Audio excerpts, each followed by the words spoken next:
Welcome to Rajendra Tandon videos. Today I embark upon a very audacious experiment, making videos on selected shlokas of the Bhagavad Gita.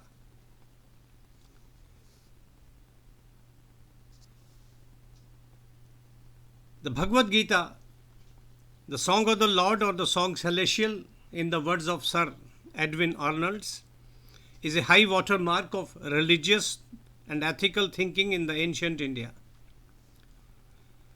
The Gita is exquisite literature, a discourse on the Hindu philosophy of life, a persuasive exhortation to proper conduct, and a text full of wisdom and rare psychological insight into the process of human development on the right path.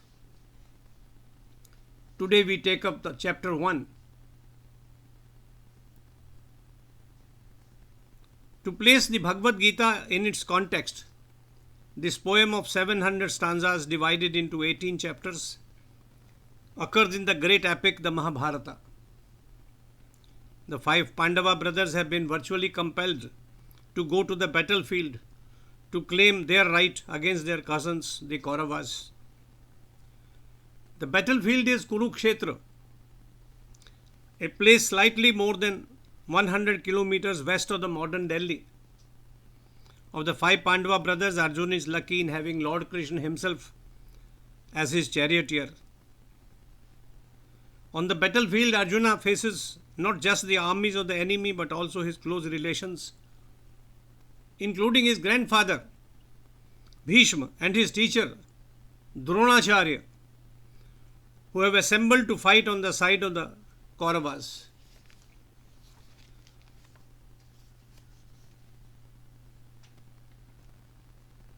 The poet, the author of the verses, introduces the subject in a very dramatic fashion. The Kaurava king Dhritarashtra is sitting with his charioteer Sanjay, and he asks him a question which has become a famous question. Dharmakshetre Kurukshetre samveta yuyutsuv mamaka Pandavaschaiva kim akurvat Sanjaya.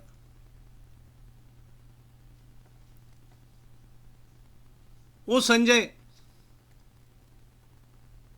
what did my sons and the sons of Pandu, as they assembled at sacred Kurukshetra, eager to fight, what did they do?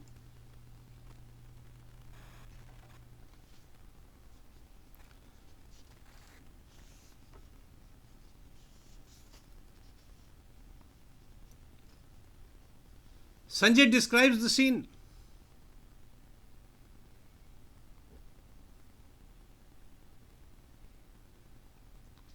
In great detail, but everything is confined to Arjuna and Krishna talking to each other.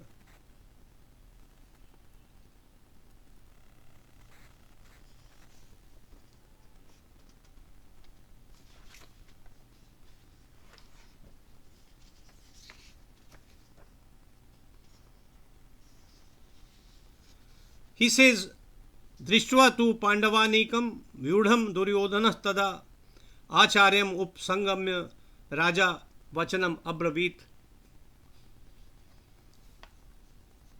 After seeing the battle formation of the Pandavas' army, Prince Duryodhan approached his guru and spoke to him. Look, the strength of the Pandavas' military formation. What will we do? On the other hand,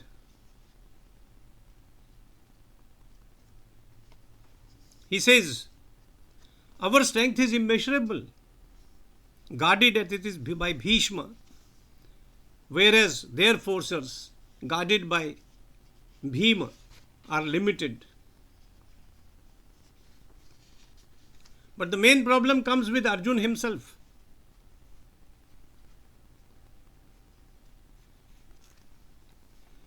He looks around and finds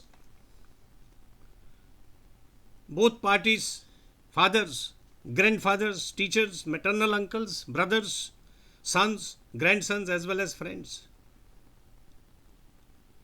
Tatra pashyat sthitan partha pitrin atha pitamaham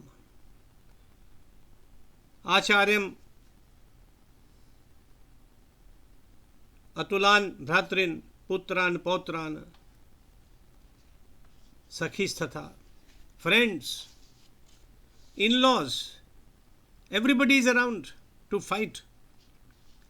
And looking at them, Arjun is overcome with compassion, filled with despair. He says,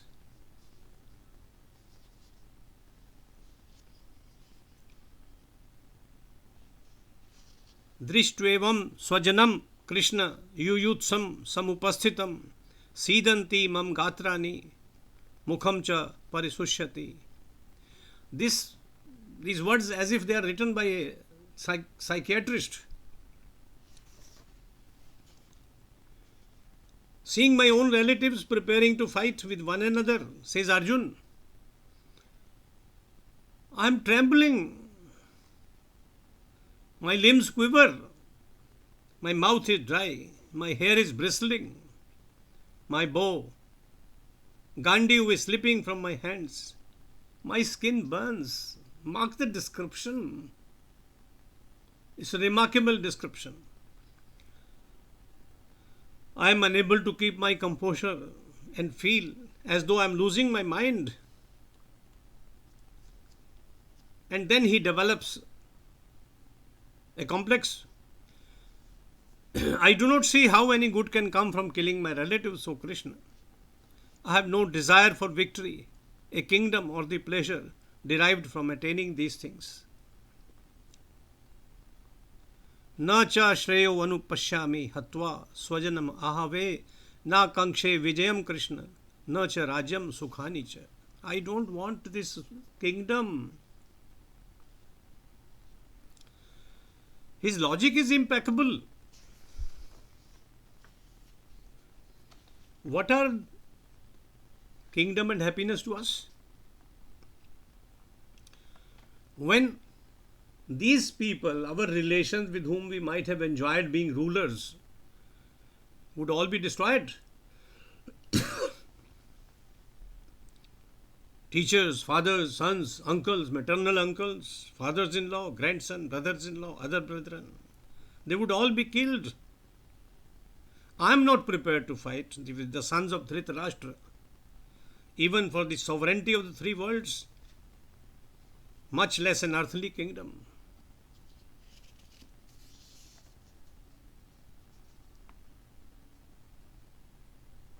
And then the question comes, Swajanam hi katham hatva sukhina syama madhava. O Madhav, how can a human being be happy after destroying his family?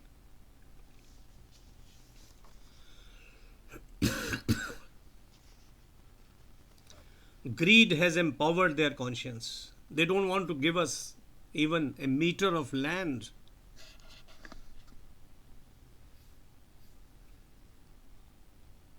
Why should we, says Arjun, who know better, engage in the battle? And what happens when adharma spreads?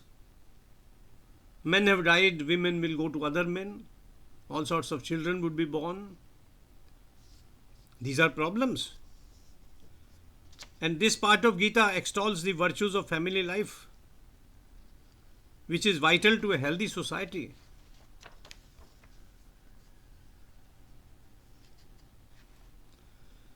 Arjun wonders, why have they come to this pass? Why are we prepared to commit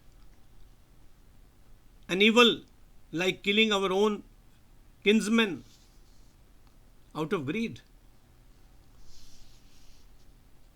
for ostentatiousness, for royal pleasures?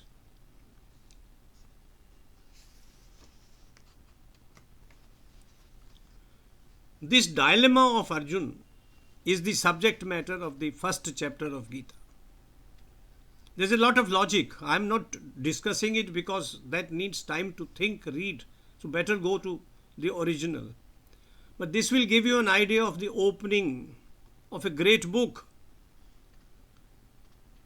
At the end of the first chapter, Sanjay describes what happens to Arjuna.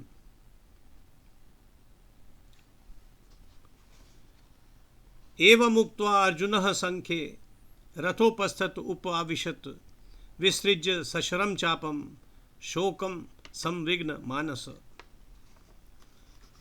Having spoken these words, Arjun sat down on his chariot, cast aside his bows and arrows, his heart overcome with grief. This is where the first chapter ends.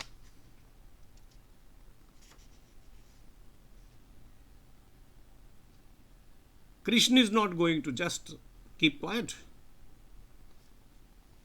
He has listened to Arjuna very carefully, but he has answers for all his doubts. And his answers will continue over the next 17 chapters, which we shall take up in parts for discussion, for elaboration as well as I can.